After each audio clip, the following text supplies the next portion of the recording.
को जय यीशु एवं खुश पर। आज हम लोग प्रभु यीशु के स्वर्गारोहण का पर्व मनाते हैं। प्रेरित चरित्र अध्याय 1 पद संख्या 3 में हम लोग पढ़ते हैं, प्रभु यीशु ने अपने दुख भोग के बाद उन प्रेरितों को बहुत से प्रमाण दिए कि वह जीवित है। वह 40 दिनों तक उन्हें दिखाई देते रहे और उनके साथ स्वर्ग राज्य के विषय में बातें करते रहे।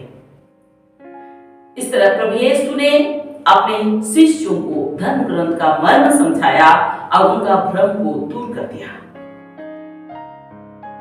क्रिस्त में प्रिय भाई और बहनों, जब हमारा कोई प्रियजन मर जाते हैं और मरने से पहले हमसे कुछ कहते हैं, तो हम बराबर उसे याद करते हैं कि उन्होंने मरने से पहले हमसे ये कहा था और बराबर हम उसकी चर्चा करते हैं। ठीक इसी तरह प्रभु यीशु अपने स्वर्गारोहण से पहले अपने शिष्यों को एक विशेष बात बोलते हैं, अपने शिष्यों को कड़ा आदेश देते हैं। प्रेरित चरित्र अध्याय 1 पद संख्या 4 में हम लोग पढ़ते हैं, ईसा ने उन प्रेरितों के साथ भोजन करते समय उन्हें आदेश दिया कि वे यरूशलेम नहीं छोड़े, बल्कि पिता ने जो प्रतिज्ञा की उसकी प्रतीक्षा करते रहे। प्रिय भाई और बहनों, ये आदेश हमारे लिए है। प्रभु यीशु हमको भी आदेश देते हैं, यरूशलेम अर्थात प्रार्थना का घर नहीं छोड़ना। कहने का तात्पर्य है प्रार्थना नहीं छोड़ना, निरंतर प्रार्थना करना। लेकिन क्या के लिए प्रार्थना करें? प्रभु यीशु ने कहा, पिता ने जो प्रतिज्ञा की प्रार्थना के साथ उसकी प्रतीक्षा करें। योएल का ग्रंथ अध्याय 3 पद संख्या 1 में पिता ईश्वर ने प्रतिज्ञा क्या है? मैं सब शरीरधारियों को अपना आत्मा प्रदान करूंगा। पिता ईश्वर जानते हैं, यदि मनुष्य पवित्र आत्मा से संचालित नहीं होगा तो दुष्ट आत्मा मनुष्य को संचालित करेगा और उनका विनाश होगा। इसलिए पिता ईश्वर ने वादा किया, मैं सब शरीरधारियों पर अपना आत्मा उड़ेल दूंगा। पवित्र आत्मा की अगुवाई में जीवन जीना हमारे लिए बहुत जरूरी है, तभी हमारा भला होगा। रोमियों के नाम संत पौलुस का पत्र अध्याय 8 पद संख्या 15 में संत पौलुस ने हमें समझाया है, जो लोग ईश्वर के आत्मा से संचालित हैं वे सब ईश्वर के पुत्र हैं। कहने का तात्पर्य है, जो लोग पवित्र आत्मा से संचालित हैं केवल वे ही लोग ईश्वर की उपस्थिति को, उनकी दया और कृपा को अनुभव करेंगे। यदि हम पवित्र आत्मा से संचालित नहीं हैं तो हम ईश्वर को अनुभव नहीं करेंगे। केवल ईसाई बनना काफी नहीं है, केवल बपतिस्मा लेना काफी नहीं है। हमारे लिए जरूरी है कि हम पवित्र आत्मा से संचालित जीवन जिए। यदि पवित्र आत्मा से संचालित जीवन नहीं जिएंगे तो दुष्ट आत्मा हमको संचालित करेगा। दुष्ट आत्मा से संचालित जीवन संचालित जीवन का मतलब है पापमय जीवन का मतलब है लाल सिग्नल पर चलना। हम चाहे तो हम जा सकते हैं, लेकिन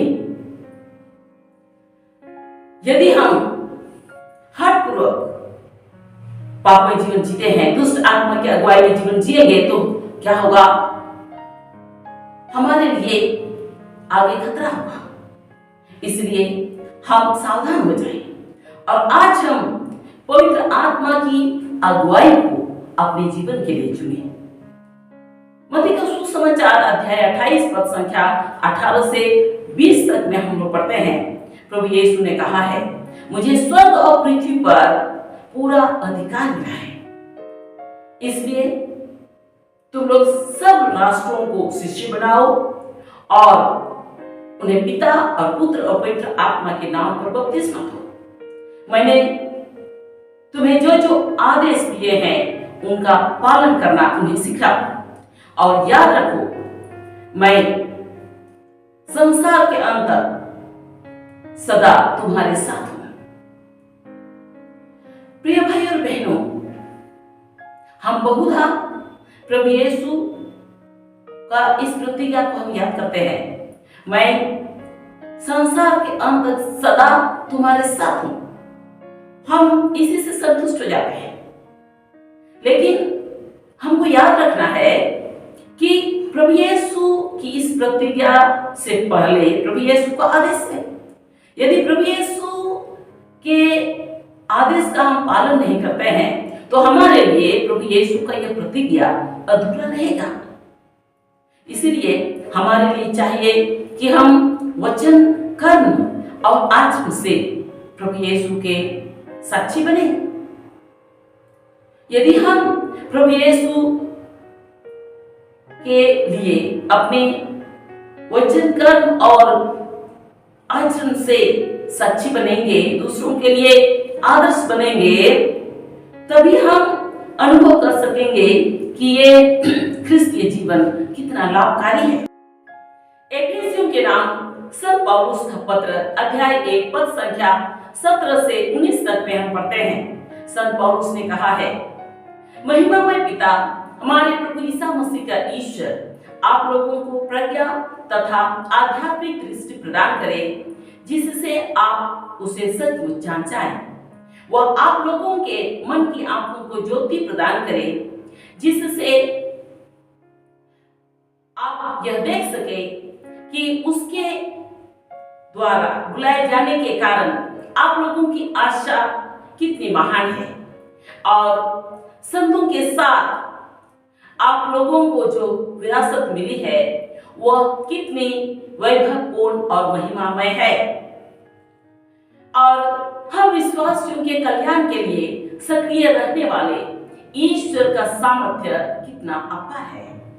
प्रिय भाई और बहनों, प्रभु यीशु के स्वर्गारोहण के समय एक विशेष घटना घटी।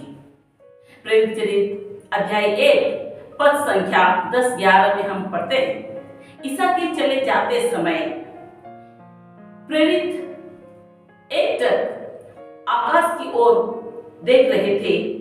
तभी उज्जवल वस्त्र पहने 2 पुरुष उनके बीच आ खड़े हुए और बोले, गलीलियों, आप लोग आकाश की ओर क्यों देखते रहते हैं? वही ईसा जो आप लोगों के बीच से स्वर्ग में आरोहित कर लिए गए, उसी तरह लौटेंगे जिस तरह आप लोगों ने उन्हें जाते देखा।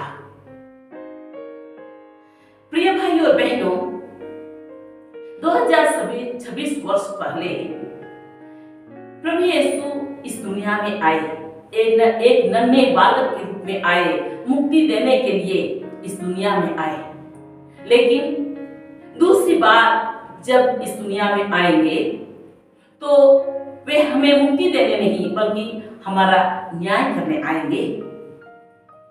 इसलिए हम सावधान रहें। मत्ती का सुसमाचार अध्याय 12 पद संख्या 36 में हम लोग पढ़ते हैं, प्रभु यीशु ने कहा है, मैं तुम लोगों से कहता हूं, न्याय के दिन मनुष्य को अपनी हर निकम्मी बात का लेखा देना पड़ेगा।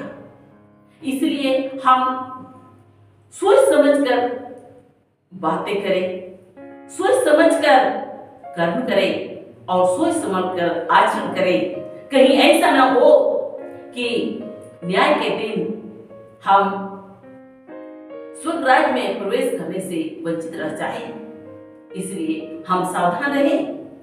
कलीसिया का रजिस्टर में हमारा नाम होना काफी नहीं है, जीवन ग्रंथ में भी हमारा नाम होना जरूरी है, क्योंकि ईसाया का ग्रंथ अध्याय 4 पद संख्या 3 में कहा गया है, जिनके नाम जीवन ग्रंथ में लिखे हुए हैं वे सब संत कहलाएंगे। इसलिए हम प्रार्थना करें और प्रभु से कृपा मांगे ताकि हम इस तरह जीवन जिए ताकि हमारा नाम जीवन ग्रंथ में लिखा जाए।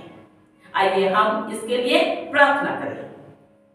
हे अब्बा पिता, आज प्रभु यीशु के स्वर्गारोहण के दिन हम विशेष प्रार्थना करते हैं। प्रभु हम सबों को कृपा दे ताकि हम प्रभु यीशु के आदेश के अनुसार जीवन जी सके। हम केवल सांसारिक आवश्यकता के लिए नहीं बल्कि पवित्र आत्मा से संचालित जीवन जीने के लिए हम अपने दैनिक जीवन में कोशिश करें और इस तरह से हम अपने दैनिक जीवन में हर एक कदम में तेरी उपस्थिति और तेरी दया को हम महसूस कर सके और इस तरह से हम अपने वचन, कर्म और आचरण से हम तेरे साक्षी बने। हे अब्बा पिता, यह प्रार्थना हम तुझे चढ़ाते हैं इन्हीं हमारे प्रभु यीशु क्रिस्त के द्वारा। आमीन।